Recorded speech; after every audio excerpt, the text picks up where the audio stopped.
Ni amakuru ahambaye cyane kandi ateye ubwoba ari kuvugwa mu karere aho ibintu bishobora kuba bibi cyane kubera intwaro mbi ya Perezida Evariste Ndayishimiye ndetse na mugenzi we wa Congo Antoine Felix Tshisekedi kubera ukuntu bari kubarashigikira abagize imitwe y'iterabwoba basanzwe bahungabanya umutekano mu karere. Ni ibintu bibabaje cyane kandi biteye isoni kubona leta ya Congo ndetse na leta ya Gitega biriko birifatanya mu guha indaro ndetse no gufasha imitwe yitwara gisirikare isanze ihungabanya umutekano mu karere harimo nka FDLR imaze igihe kinini ikora ibitero ku Rwanda, kandi bikaboneka neza ko FDLR idafise intumbero nziza ku gihugu cy'u Rwanda kuko FDLR ishaka kugaruka mu gihugu amaze igakora amarorerwa nk'aho yasize ikoze mu mwaka w'1994 aho habaye jenoside yahitanye abarenga miliyoni yakorewe abatutsi. Ibi byose nyine bikaba byarakozwe n'abagize FDLR, ariko gitangaje kinateye ubwoba nuko ingabo z'u Burundi ndetse n'ingabo za Congo bifatanya na FDLR bakajya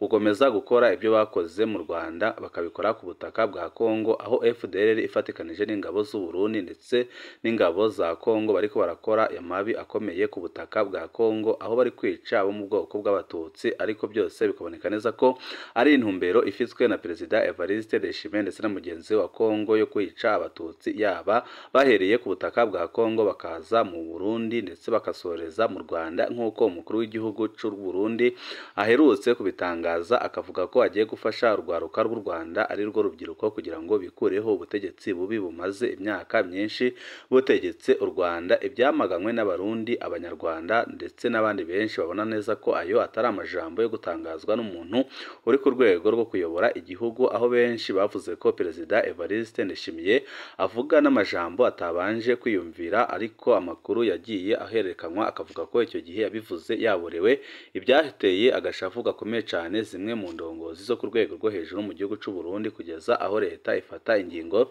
yo kuvuguruza ibyavuzwe n'umukuru w'igihugu, aho bwakeye isohora itangazo ikitandukanya n'amakuru Perezida Evariste Ndayishimiye yavuze, akavuga nyine ko agiye gufasha umuntu wese uzagerageza gutera u Rwanda agakuraho ubutegetsi. Ibi ni ibintu byazanye icyuka kibi cyane hagati y'u Burundi n'u Rwanda, byose bikaza byiyongera ku byari bimaze iminsi bivugwa na Perezida Evariste Ndayishimiye, aho yavuze ko u Rwanda ruha indaro Red Tabara, kandi akavuga ko abatera u Burundi bose baje baturuka mu Rwanda. Kandi Perezida Evariste Ndayishimiye akavuga ko abagerageje gutembagaza ubutegetsi mu mwaka wa 2015 aribo barongoye Red Tabara, kandi akavuga ko bari ku butaka bw'u Rwanda. Kandi Perezida Evariste Ndayishimiye akavuga ko binginze u Rwanda ngo rubahe abo bagerageje gutembagaza ubutegetsi mu mwaka wa 2015 ariko bikanga. Akaba ariho havuye igitekerezo nyine cyo kugara imipaka yose ihuza u Burundi n'u Rwanda. Perezida Evariste Ndayishimiye agahita afata n'ingingo yo gutera u Rwanda kugira ngo agaruze abo bagerageje gutembagaza ubutegetsi mu mwaka wa 2015, kuko abona neza ko atamahoro afise ku butegetsi mu gihe General Godefroid Niyombare akiri ku butaka bw'u Rwanda, aho nyine Perezida Evariste Ndayishimiye avuga ko Niyombare acumbitse ku butaka bw'u Rwanda, ariko akaba nta makuru yuzuye avuga ko Niyombare ari ku butaka bw'u Rwanda, kuko abagerageje gutembagaza ubutegetsi mu Burundi mu mwaka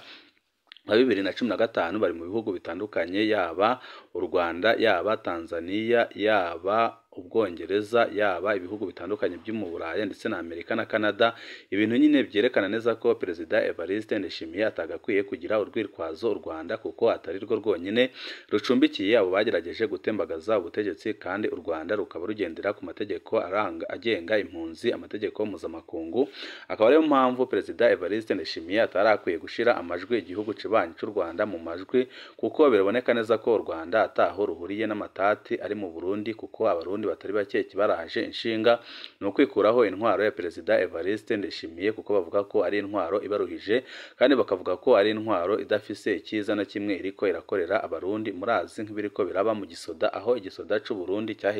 cyamaze gusambuka ku rugero rutarigera rubaho kubera ibikorwa bigayitse Perezida Evariste Ndayishimiye ariko arakora, aho yahisemo gutanga amaraso y'abana b'abarundi nawe agahitamo amafaranga menshi cyane. Ariko bikaboneka neza ko abasoda b'u Burundi ibyo bari gukorera ku butaka bwa Kongo bizarangira bishitse mu Burundi kuko Perezida Evariste Ndayishimiye yifitemwo amacakubiri akomeye cyane kuko uranabiraba mu bo ariko arohereza ku rugamba muri Kongo urabona ko higanjemo abatutsi abahoze mu gisoda ca kera ex-FAB ndetse n'abangwa n'ubutegetsi bavuye muri ex-FNL. Ibyo byose nyine bikaza byerekana amacakubiri ari mu gihugu cy'u Burundi kandi bikaza byerekana ko Perezida Evariste Ndayishimiye umugambi afise ari umwe nyine n'uwa Gisekedi afise ari wo kurimbura abanyagihugu b'ubwoko bumwe nk'uko nyine biriko biragenda aho mu gisoda bari guhitamo kurungika mu bwoko bw'abatutsi. Murabona nyine amakuru menshi tugenda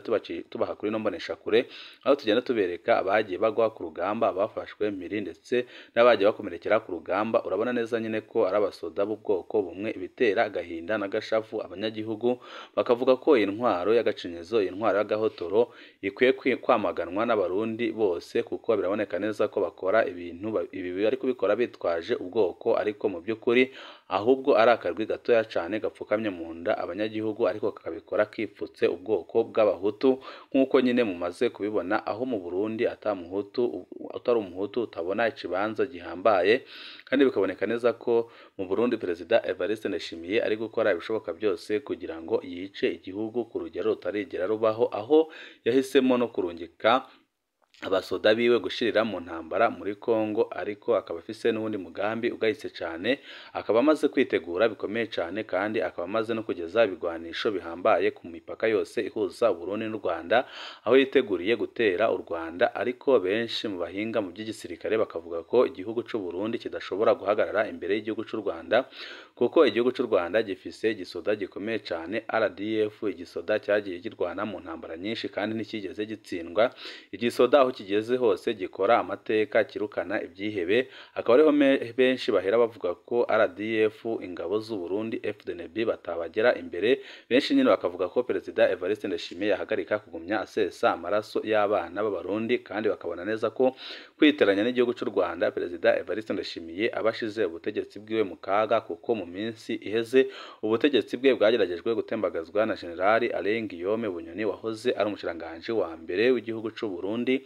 ariko amakuru aratangwa hakiri kare u Rwanda rwamenye ayo makuru ruhita ruyaha Perezida Evariste Ndayishimiye ahita yakorera ko bituma yikuraho General Guillaume Bunyoni aramupfunga naho amakuru adushikira adahumuriza avuga ko naho General Guillaume Bunyoni apfunze ariko intumbero ze zigikomeza kandi ko nubundi umugambi afise ari gutembagaza ku butegetsi Perezida Evariste Ndayishimiye kandi ko nubundi azabishobora. Murazi ko mu minsi iheze bamusatse bakamusangana amatelefoni abiri harimo inini ya smartphone ndetse n'akandi gatoya.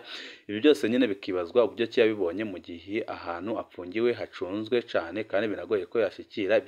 ibyo bikoresho. Benshi nyine bagahita babona neza ko ariko arakorana na zimwe mu ndongozi zo ku rwego rwo hejuru harimo n'abajenerali. Byose nyine bikaza byerekana ko Perezida Evariste Ndayishimiye ageze ahatemba kandi ageze ahabi. Murazi ko nk'umwaka ugiye guhera General Guillaume Bunyoni yarungikiye ubutumwa bukomeye cyane Perezida Evariste Ndayishimiye amwifuriza umwaka mwiza kandi ibyo byose nyine yabikoze amwereka ko naho avuga ko yamupfunze ataco azigera ashika ko. Ibyo byose nyine biriko biraba mu gihe n'abanyagihugu batari bake bariko baridogera Perezida Evariste Ndayishimiye bavuga ko igihe kigeze kugira ngo akurwe ku butegetsi kandi afatwe apfungwe kuko aramaze guhemukira abarundi batari bake kuko igihe General Guillaume Bunyoni yari akiri mu mabanga yavugaga ko ari we wishe ibisata nka byose mu gihugu ariko icyatangaje abarundi kikanabereka ko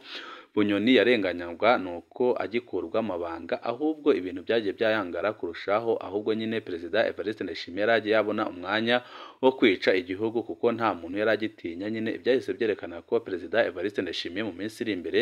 ari we ushobora gusimbura General Guillaume Bunyoni mu kibanza arimo. Uko Burundi bwijanditse mu bikorwa by'iterabwoba bizonze akarere kose, Burundi ntibusiba kohereza abasirikare babwo muri Repubulika Iharanira Demokarasi ya Kongo bubahaye inshingano yo kugira uruhara mu bikorwa bigamije gutsemba abanyekongo bo mu bwoko bw'abatutsi. Izo nizo nshingano Perezida Evariste Ndayishimiye atanga za mbere ku musoda wese arungitse muri Kongo, aho avuga ko abatutsi bari muri Kongo ari abanyarwanda, ko babonye akanya ko kubihoraho kandi ko ko nibamara kubikoraho muri Kongo bazaza bagatera n'u Rwanda amaze naho bakabikora gutyo. Ibyo ni ibikorwa bibiba iterabwoba haba muri Kongo ariko bikanagira ingaruka ku bindi bihugu byo mu karere ku isonga u Rwanda kubera imitwe y'iterabwoba nka FDLR n'iyindi ifatanya n'izi ngabo z'u Burundi, aho nyine FDLR iriko irakorana bya hafi n'ingabo z'u Burundi mu gutsemba abatutsi bari ku butaka bwa Kongo. Ibi nyine bikaza byerekana ko Perezida Evariste Ndayishimiye ari we uhagarariye iterabwoba mu karere. Isi yose izi neza ko Burundi aribwo bwari bushigikiye umutwe w'interahamwe FLN wari ushamikiye kuri MRCD ya Paul Rusesabagina. Uyu mutwe wagabye ibitero mu majyepfo no mu burengerazuba bw'u Rwanda hagati y'umwaka wa 2018 na 2019 ndetse no mu mwaka wa 2021. Wagerageje kugaba ibindi bitero shuma uturutse mu Burundi ariko usanga ingabo z'u Rwanda ziryamiye amajanja zibiburizamo ku buryo bukomeye cyane. Uburundi ku buyobozi bw'umunyagitugu Majoro General Ndayishimiye Evariste ntibwasibye guhonyora amasezerano y'amahoro yashizweho umukono n'abakuru b'ibihugu byo mu karere ni mu gihe kandi amwe muri ayo masezerano yasinyiwe i Burundi, ariko perezida w'icyo gihugu akanga akabirengaho akajya gufasha interahamwe kugumya kwica abatutsi muri Kongo. Agakungu ka General Neva w'u Burundi na Kisekedi akaga ku mahoro n'umutekano by'akarere. Iterabwoba ni ikibazo gihangayikishije u Rwanda, akarere ruherereyemo ndetse n'isi yose muri rusange. Umukuru w'igihugu nka Ndayishimiye ushigikira iterabwoba mu buryo bweruye akwiye kwamaganwa ndetse agafatirwa ibihano ntangarugero kugira ngo bibere n'abandi urugero, kuko Ndayishimiye